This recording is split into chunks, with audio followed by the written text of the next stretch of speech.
Bom, Lorena, por onde eu devo começar, portanto, para que eu tenha aí uma construção de um raciocínio clínico e crítico adequado?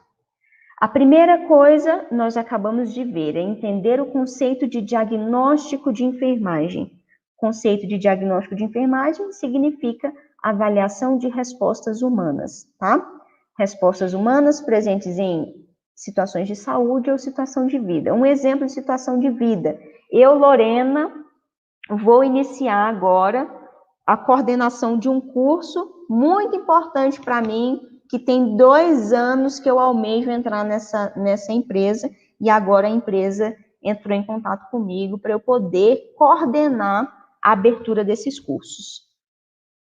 Eu fico nervosa, eu fico ansiosa, eu fico com muita expectativa, aquele frio na barriga, uma ansiedade começa a surgir em mim, o medo começa a surgir em mim e eu não quero assumir aquela responsabilidade porque eu estou extremamente ansiosa.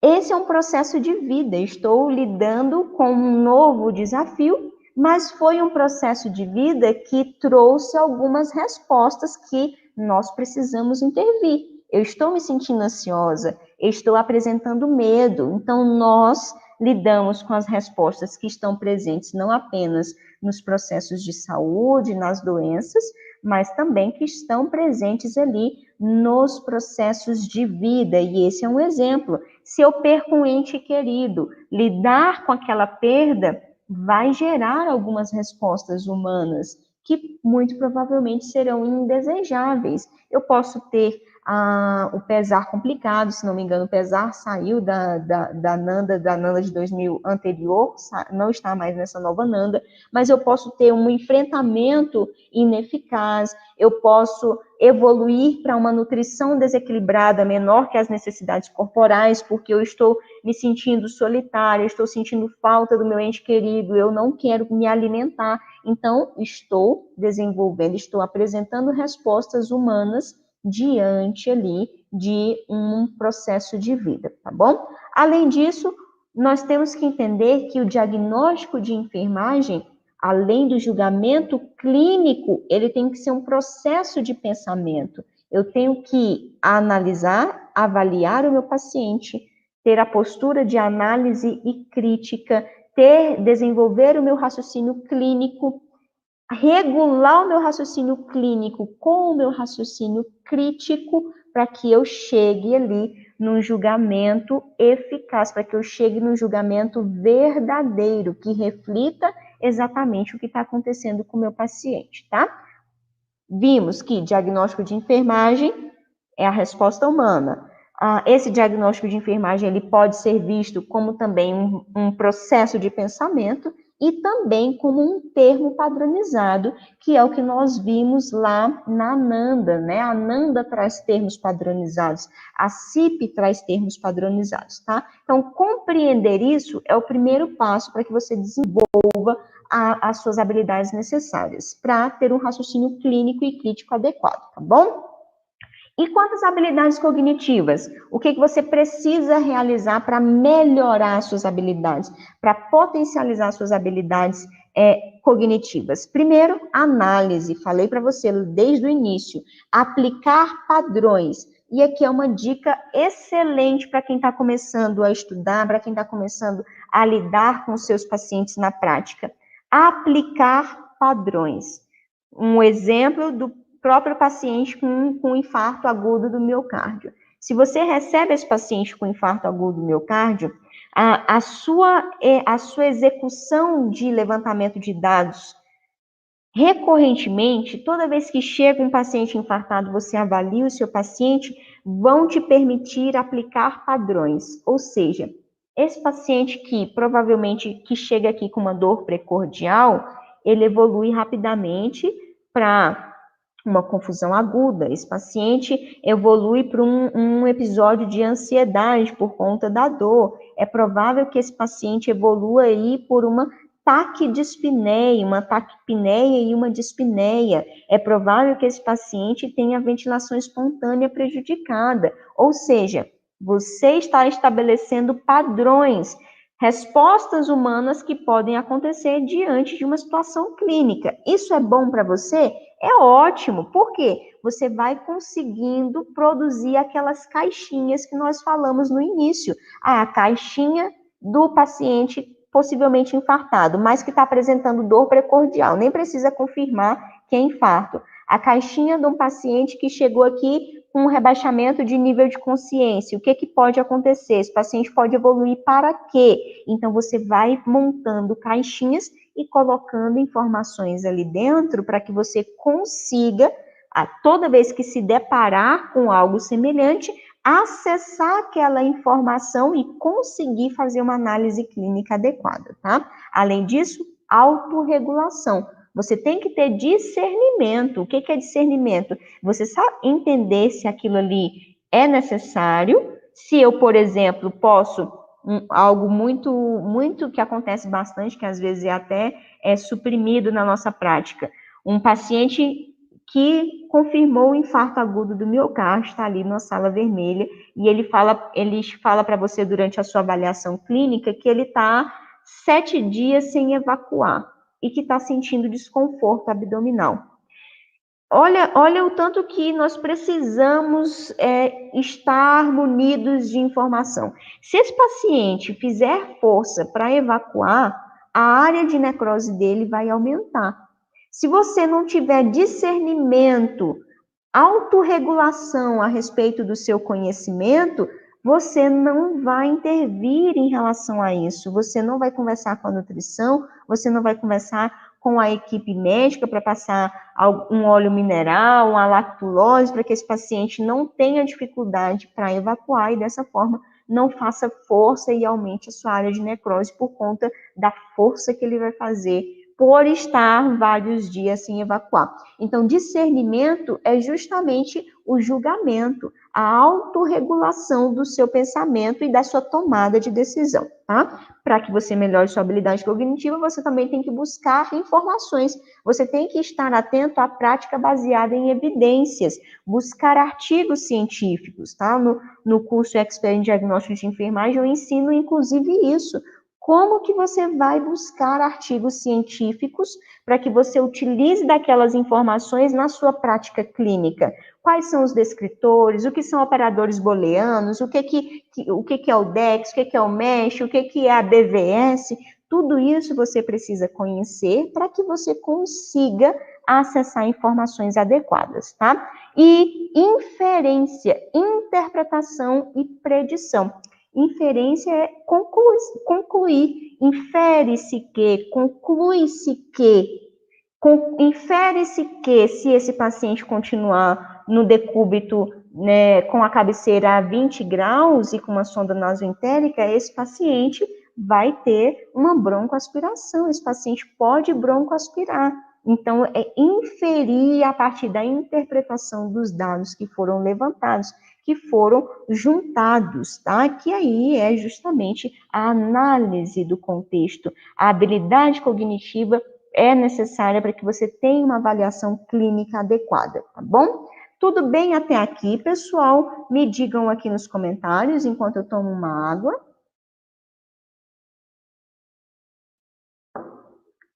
Digam se está tudo bem.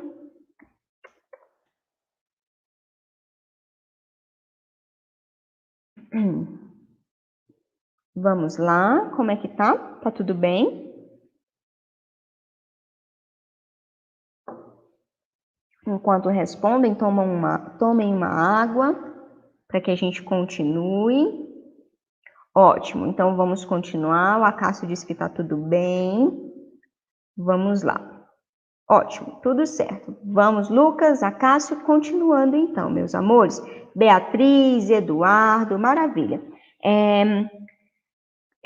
Até esqueci o que eu trouxe nesse slide. Pronto, ainda, como melhorar? Nós falamos ali sobre habilidades cognitivas que devem ser melhoradas, como eu falei para vocês. Quando eu falo de habilidade, significa dizer que eu posso potencializar aquele comportamento, que eu posso construir com habilidades comportamentais, habilidades de pensamento, isso tudo é construído, tá bom? Então, você pode desenvolver isso, basta você se propor a fazer, tá bom? Quando eu falo ainda em o que fazer para melhorar habilidades, falamos anteriormente das habilidades cognitivas e agora nós vamos falar um pouquinho sobre o que você fazer para melhorar as habilidades comportamentais. Lorena, antes de você continuar falando aí sobre o que fazer, só me relembra aqui que eu dei uma vaciladinha e não estou entendendo por que você está falando de habilidades comportamentais, habilidades cognitivas. Pronto. Habilidades comportamentais e cognitivas são fundamentais para o seu processo de pensamento. Veja, quando eu falo em habilidades comportamentais, eu estou falando assim, ó, você, Eduardo, Beatriz, Rúbia, você tem que investigar, você tem que analisar o seu paciente, você tem que fazer exame físico, você tem que fazer uma avaliação do seu paciente, tem que fazer anamnese, você tem que avaliar os exames laboratoriais do seu paciente. Isso é um comportamento. Eu preciso levantar para poder realizar aquilo, é um comportamento. Eu preciso sistematizar todas aquelas informações que eu levantei. Colocar, aqui são distúrbios respiratórios, meu paciente apresentou essas situações. Quanto à condição cardíaca, meu paciente apresentou essas situações. Sistematizar, você está organizando, porque que isso é importante para você analisar. No fim, voltando, na verdade, nas habilidades cognitivas, juntando a habilidade comportamental com habilidades cognitivas, você consegue ter raciocínio clínico, você consegue ter raciocínio crítico. Você precisa levantar dados, você precisa estudar, você precisa estar de olho ali dentro do conhecimento da anatomia, da fisiologia, da fisiopatologia, da nutrição aplicada, fundamentos de enfermagem, processo de enfermagem, você tem que estar de olho em tudo isso. Farmacologia, por quê? Quando nós atendermos o nosso paciente, nós vamos precisar juntar todas essas informações para que, inclusive, eu consiga analisar o meu paciente. Como que você vai saber que algo está errado com o seu paciente se você não sabe nem o que é o certo? Então, você tem que saber o que é o certo para na hora que você lidar com algo que está errado, você consiga julgar, opa, isso está errado. Por que está errado? Vamos investigar. Esse paciente tem um risco de ter uma lesão na pele. Esse paciente tem um risco de integridade da pele prejudicada. Por que esse paciente tem esse risco? Bom, é um paciente acamado, é um paciente em plena sedanalgesia, é um paciente que não tem interação conosco. É um paciente que está com exposição de proeminências ósseas. É um paciente que está com a nutrição desequilibrada, menor que as necessidades corporais.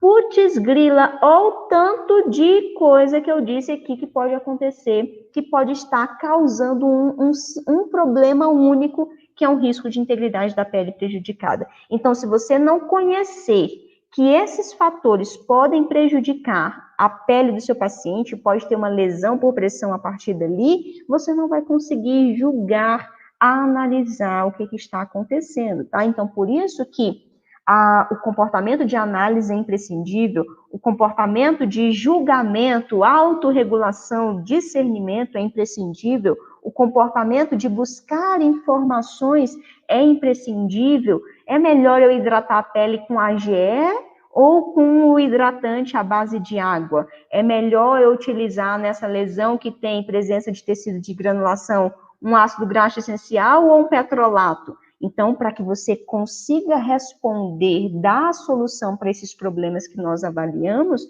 nós precisamos de conhecimento e conhecimento pautado em evidências científicas, tá bom? Bom, por fim, para melhorar o hábitos da mente, nós devemos praticar a compreensão a respeito do que estudamos e confiança. Essa confiança não é a confiança no seu colega, não. É a confiança no que você estudou. Então, se você estudou meia boca, é provável que você não vai ter confiança a respeito daquele assunto. É provável que você não vá conseguir realizar as suas intervenções adequadamente, ter um raciocínio clínico focando no resultado. Se você não estudar, você não vai ter confiança para agir como enfermeiro, tá? Além disso, criatividade. Isso é um padrão da mente. Quando nós exercemos a criatividade, pode até parecer bobo, nós conseguimos resolver muito mais rápido os nossos problemas. Por que conseguimos resolver mais rápido? Porque o nosso padrão de pensamento está acostumado com uma certa celeridade, com resolver problemas de alguma forma. E aqui nós podemos exercer a criatividade das mais diversas formas. Não vou dizer quando eu estou falando de criatividade aqui, não é, Lorena, não tinha equipe para colocar o soro fisiológico, eu amarrei com uma máscara. Não é esse tipo de criatividade que eu estou falando. Não é, tá? Não estou falando disso. Muitas vezes precisamos fazer isso? Precisamos, principalmente quando a gente está no ambiente de trabalho na rede pública. Minha residência foi em rede pública. Muitas vezes a gente lida com insuficiência de materiais e a gente tem que dar um jeito para manter a assistência ao nosso paciente. Mas não é esse tipo de criatividade a qual eu estou falando, tá? É realmente criatividade diária, de você gostar de fazer um exemplo, vou dar o meu exemplo. Eu gosto de exercer minha criatividade bordando, eu gosto de exercer minha criatividade mexendo com minhas plantas, eu gosto de exercer minha criatividade mexendo com roupa. Então, bom, eu tenho o meu padrão de exercer criatividade, isso vai ser fundamental para o hábito da sua mente. Por quê? A sua mente acostuma a trabalhar de uma forma célere, tá? Além disso, nós temos que desenvolver a curiosidade. Uai, esse paciente aqui fez uma laparotomia e está aqui com vísceras expostas, nós estamos fazendo curativo 3 vezes ao dia e o enfermeiro começou a usar AGE para fazer o curativo desse paciente. Será que não existe alguma outra cobertura que seja mais indicada para isso? Deixa eu pesquisar.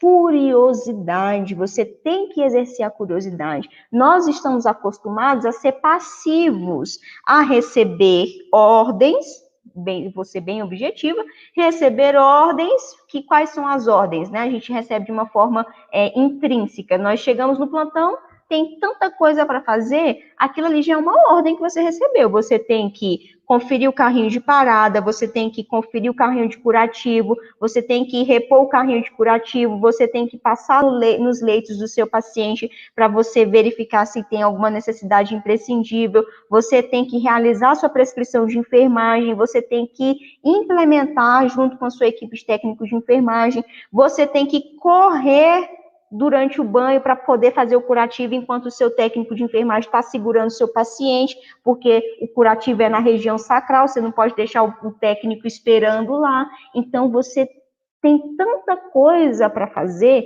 que nós estamos acostumados apenas a receber essas atribuições e fazer sem pensar.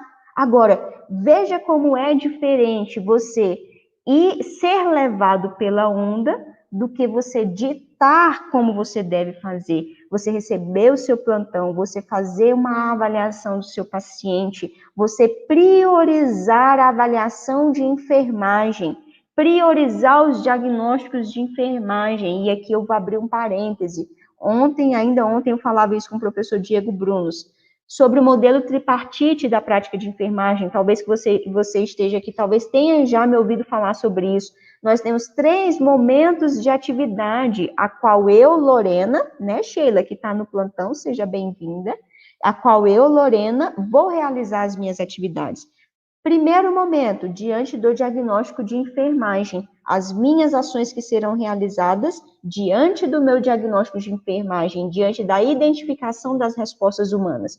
Lorena, nesse momento aí, o enfermeiro vai receber influência de outro profissional? De ninguém, apenas do meu colega enfermeiro. A Sheila, que está ali no plantão comigo, se ela viu que eu fiz uma avaliação equivocada do meu paciente, ela, como colega de profissão, pode falar, Lorena, talvez esse diagnóstico não caiba nesse paciente. Tente perceber que esse paciente, ele na verdade não tem uma ventilação espontânea prejudicada, mas tem uma troca de gases, já é uma troca de gases prejudicada. Então, a Sheila, que é minha colega, minha profissional, ela pode intervir. Médico pode intervir? Não, porque eu estou falando do desenvolvimento essencial da minha ciência, exclusivo da enfermagem. Fisioterapia pode? Também não. Nutrição pode? Também não. Pronto. Nesse caminho que nós devemos agir, ninguém vai dar pitaco, apenas enfermeiro, tá bom?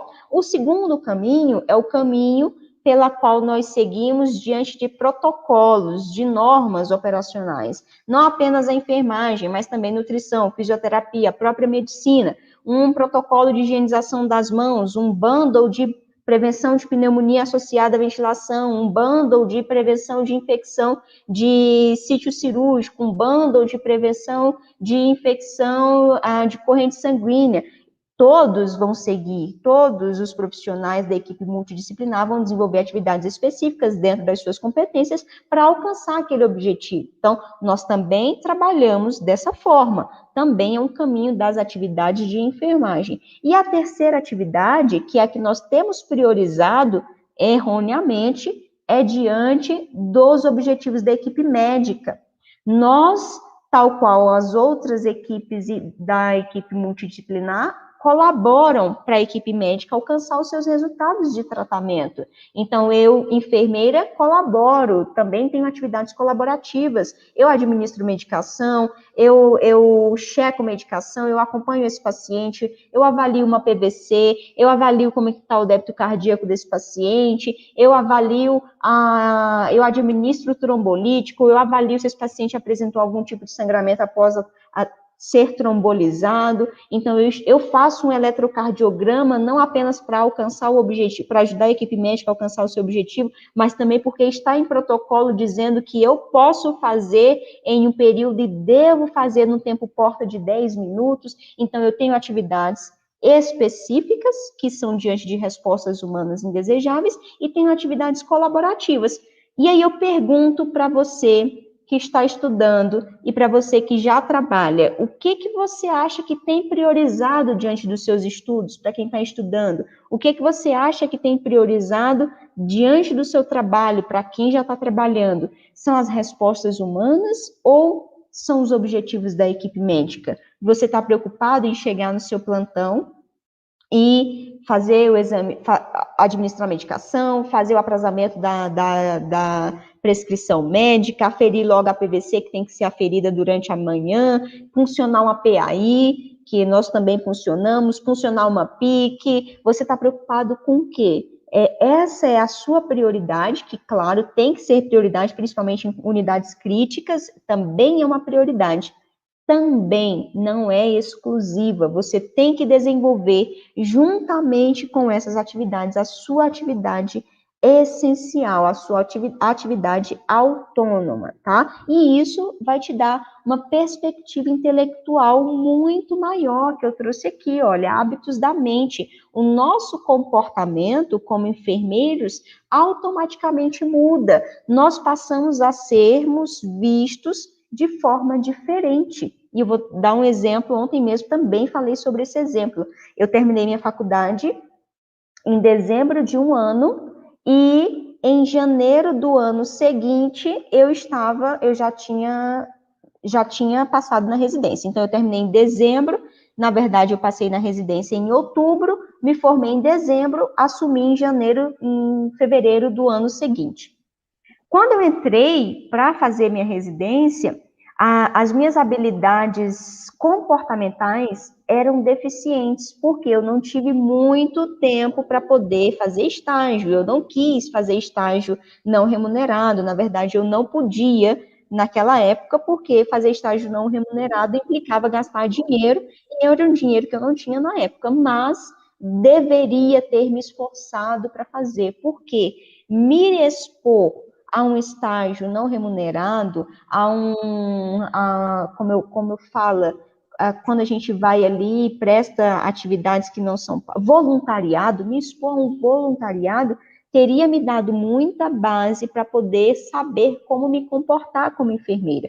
E aquilo me incomodou, porque eu pensava que eu teria muitas atividades, que eu tomaria muitas decisões, mas eu cheguei e me vi abarrotada de atividades dentro da terapia intensiva, a qual eu fazia residência, e não conseguia avaliar o meu paciente adequadamente, eu não conseguia ter tempo. Então, eu tinha que ajudar, estar ali avaliando, orientando, acompanhando a equipe técnica, dentro de procedimentos, mas eu não conseguia avaliar o meu paciente para saber o que eu, enfermeira, poderia fazer sozinha. Eu não tinha esse tempo. E eu me incomodei com aquilo, comecei a estudar, comecei a querer saber qual é de fato a postura que eu tenho que ter, quais são os conhecimentos, qual é a diferença entre eu e esse profissional da medicina que todo mundo acha que nós somos, que eu, enfermeira, quero ser médico. Eu preciso ter uma postura diferente, não é possível que exista aqui realmente esses pontos de divergência. E estudando, principalmente a partir do modelo tripartite da prática de enfermagem, eu passei a ver que existem as atividades que eu faço sozinha, ninguém vai interferir, e que existem as atividades colaborativas. Olha essa palavra, tanto que ela vai ser libertadora. Colaborativa. Você colabora com a equipe médica, não é a equipe médica que colabora com você. Se não houver médico na sua unidade, você vai existir como enfermeiro, você vai avaliar as respostas humanas da mesma forma, você vai determinar suas intervenções da mesma forma. Infelizmente, a parte patológica da doença pode ficar prejudicada, mas você vai continuar agindo como enfermeiro, você vai identificar se esse paciente está com dor, se esse paciente apresenta dor, se esse paciente está com desconforto abdominal, se esse paciente está com uma confusão aguda, se esse paciente está com uma ventilação prejudicada, você vai avaliar tudo isso e não precisa do médico para isso, tá bom? Tudo bem até aqui, pessoal? Deixa eu perguntar se está tudo ok. E quando eu começo a falar, como diz no Tocantins, quando eu desembesto, eu não paro. Tudo bem até aqui? Digam para mim, porque aí se tiver alguma dúvida, a gente já regula agora.